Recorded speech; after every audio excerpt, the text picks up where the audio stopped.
ಇನ್ನು ಕೊಪ್ಪಳ ಟಿಕೆಟ್ ಕೈ ತಪ್ಪಿದ್ದಕ್ಕೆ ಕರಡಿ ಸಂಗಣ್ಣ ಅವರು ಕೂಡ ಅಸಮಾಧಾನವನ್ನ ಹೊರ ಹಾಕ್ತಾ ಇದ್ರು. ಇದೇ ನಿಟ್ಟಿನಲ್ಲಿ ಇವರ ಅಸಮಾಧಾನವನ್ನ ತಣಿಸುವ ಕೆಲಸದಲ್ಲಿ ಮಾಜಿ ಸಿಎಂ ಯಡಿಯೂರಪ್ಪ ಹಾಗೂ ವಿಜಯೇಂದ್ರ ಅವರು ತೊಡಗಿದ್ದಾರೆ. ಇದಕ್ಕೆ ಸಂಬಂಧಪಟ್ಟಂತೆ ಮತ್ತಷ್ಟು ಡೀಟೇಲ್ಸ್ ಬರ್ತಾ ಇದೆ, ನೋಡ್ತಾ ಹೋಗೋಣ.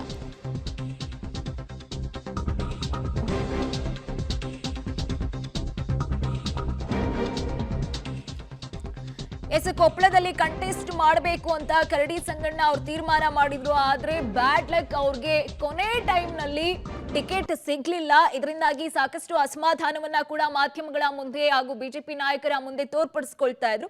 ಇದಕ್ಕೆ ಸಂಬಂಧಪಟ್ಟಂತೆ ಇವತ್ತು BS ಯಡಿಯೂರಪ್ಪ ಹಾಗೂ ವಿಜಯೇಂದ್ರ ಅವರು ಕೂಡ ಸಂಧಾನ ಸಭೆಯನ್ನ ಮಾಡಿದ್ದಾರೆ. ಇನ್ನು ಸಭೆ ಯಶಸ್ವಿಯಾಗಿದೆ, ಅವರ ಅಸಮಾಧಾನ ತಣಿಸುವ ಕೆಲಸ ಇವತ್ತು ಆಗಿದೆ ಅನ್ನೋ ಮಾಹಿತಿ ಸದ್ಯಕ್ಕೆ ಸಿಗ್ತಾ ಇರುವಂತದ್ದು. ಬಸವರಾಜ್ ಖ್ಯಾತ ಅವರನ್ನ ಒಂದು ರೀತಿಯಾಗಿ ಈಗ ಲೋಕಸಭೆ ಚುನಾವಣೆಗೆ ಸ್ಪರ್ಧಿಸುವಂತೆ ಟಿಕೆಟ್ ಅನ್ನ ಕೊಡಲಾಗಿದೆ. ಇದಕ್ಕೆ ಸಂಬಂಧಪಟ್ಟಂತೆ ಸಂಗಣ್ಣ ಅವರು ಸಾಕಷ್ಟು ಮುನ್ಸನ್ನ ತೋರಿಸ್ಕೊಳ್ತಾ ಇದ್ರು. ಈಗ ಕೊನೆಗೂ ನಾನೀಗ ಬಸವರಾಜ್ ಖ್ಯಾತ ಅವ್ರಿಗೆ ಸಪೋರ್ಟ್ ಮಾಡ್ತೀನಿ, ಲೋಕಸಭೆ ಚುನಾವಣೆಯಲ್ಲಿ ಹೇಗಾದ್ರೂ ಮಾಡಿ ಅವ್ರನ್ನ ಗೆಲ್ಸೇ ಬಿಡೋಣ ಅನ್ನೋ ಮಾತನ್ನ ಈಗ ಕೊನೆಗೂ ಕರಡಿ ಸಂಗಣ್ಣ ಅವರು ಹೇಳ್ತಾ ಇರುವಂತದ್ದು.